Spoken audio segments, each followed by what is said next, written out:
ویسے تو ہم ابھی میچ ظاہر پڑا ہوا ہے تو بہت ساری باتیں کر سکتے ہیں, لیکن شعیب اختر میرے خیال سے صحیح کہہ رہے ہیں. جب تک میچ رکا ہے تب تک شعیب صحیح کہہ رہے ہیں. اب میچ کے بعد پہلا والا میچ بھی دیکھیں آپ, جو ہم نے ان کو جلدی کر دیا تھا, مومنٹم ٹوٹا تھا ان کا بارش کی وجہ سے, پاکستان آیا اور کم بیک کر لیا. اللہ کرے کہ آج بھی کم بیک کر لے. پینل سے اگر آپ کی اجازت ہو میں ایک سوال کے سامنے تھرو کرنا چاہتا ہوں کہ کیا ہماری کپتانی صحیح ہوئی ہے؟ اب شروع سے لے کے آخر تک دیکھ لیں. جب شاہین شاہ افریدی کو کیچ لینے کے چکر میں اس کے بال لگ گئی لیفٹ ہاتھ پہ ہی, وہ اسپرے کر رہے ہیں, پھر اسی کے بعد وہ فوراً اوور کرانے آ گئے, 3 چوکے پڑ گئے.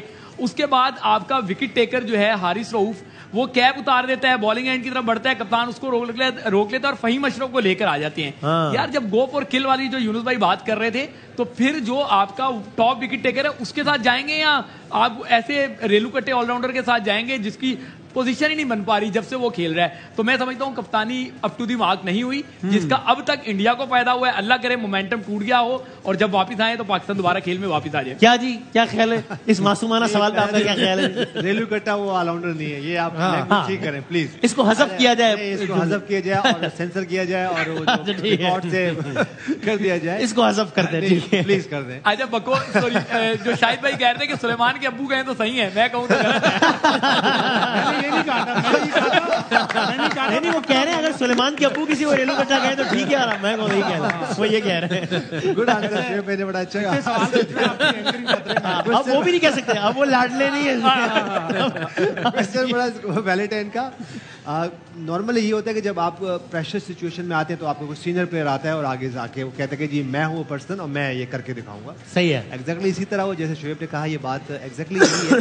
اگر حارث رؤوف بالنگ کرتے تو شاید اور بہتر ہوتا, لیکن چلیں ہم نے ٹاس جیتا, فیلڈنگ کی اور کچھ اوور بہت اچھا رہے ہمارے لیے. اور جس طرح انڈین بیٹرز انڈر پریشر لگے, ہمیں لگا کہ شاید وہ پچھلا میچ کی طرح ہی ہمیں وکٹس مل جائیں گی. لیکن پھر جس طرح ان کا کم بیک تھا روہت شرما اور شبمن گل کی طرف سے, امیزنگ بیٹنگ, بڑا انہوں نے وائزلی یوز کیا, فیٹ یوز کیے, پچ کو اسسٹ کیا اور اس کے بعد انہوں نے اٹیک کر دیا. اور پھر ایک کم بیک ہوتا ہے ہمارا کہ بیک ٹو بیک, یہ ہم یہاں سے لرن کر رہے ہیں کہ بیک ٹو بیک جن میچوں میں بھی جو ہم نے کور کیے ابھی تک, اگر آپ کو وکٹس ملتی ہے تو ٹیم بیک پہ چلے جاتی ہے.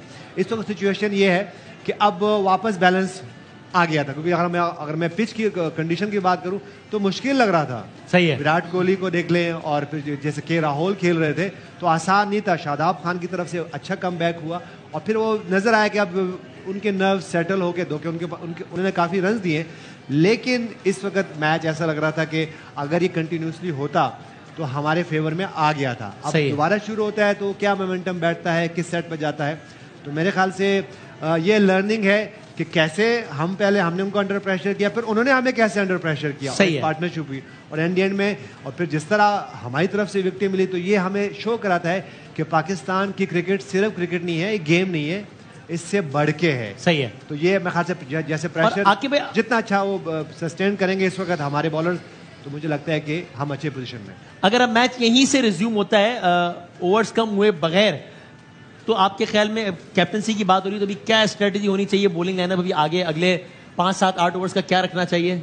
دیکھیے ابھی تو آپ کے پاس مڈل میں شاداب ہے. ابھی اس نے شروع میں دیکھیے ہوتا یہ کہ وہ ٹارگٹ کرتے ہیں کہ کس کو ہم نے, کیونکہ ٹائٹ بالنگ ہو رہی ہے, فہیم اور وہ آ گئے شاداب کرانے, تو وہ جو ایک پریشر تھا نا وہ لوز ہوا.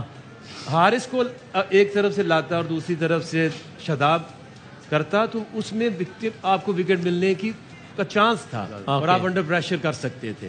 ابھی بھی شاداب کے ساتھ جائیں اور حارث کے ساتھ جائیں, اس میں اگر آپ وکٹیں لیتے ہیں, 2 وکٹیں آپ کو ملتی ہیں, تو پاکستان کی پوزیشن زیادہ اسٹرانگ ہوگی. اب بھی اٹس ناٹ لائک پاکستان پیچھے رہ گیا ہے. صحیح ہے, یہ میچ ایسے ہی چلنا ہے اور یہ وہ والی پچ نہیں ہے کہ جو ہم سوچ رہے ہیں کہ اگر 260 ہو گیا تو یہ تو ہوگا ہی نہیں. اگر انڈیا کی اس بیٹنگ لائن کو اگر آپ 280, 270, 80 پہ روک لیتے ہیں تو it's a good bowling unit نے اچھی ایفرٹ کی ہے, کیونکہ اس پچ میں کوئی ایسا تو نہیں ہے کہ بہت ٹرن ہو رہی ہے یا بہت سیم ہو رہی ہے. اس نارمل پچ, تھوڑا سا رک کے آ رہا ہے بال, اس کو آپ نے مینج کرنا.